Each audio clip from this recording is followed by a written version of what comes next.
ජීවිතේ ගොඩාක් අයට තියෙන ප්‍රශ්නයක් තමයි මිනිස්සුන්ගෙන් වදින ඇස්වහ කටවහ. මොකක් හරි වැඩක් පටන් ගත්තත් ව්‍යාපාරයක් ආරම්භ කරන්න ගියත් ගෙයක් දොරක් නිර්මාණය කරන්න ගියත් මේ හැම කාරණාවකදීම අපිට තියෙන ප්‍රශ්නේ ඇස්වහ කටවහ.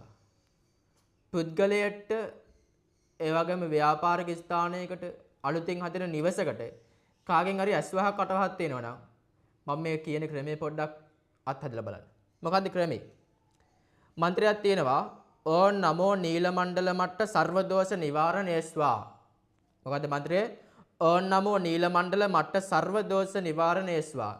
මෙන්න මේ මන්ත්‍රයෙන් පිරිසිදු පන් වේදුරුවකට 21 වතාවක් මතුරලා පුද්ගලයට ඇස්වහ කටවහ තියෙනවා නම් ඔබ ඒක පානය කරන්න.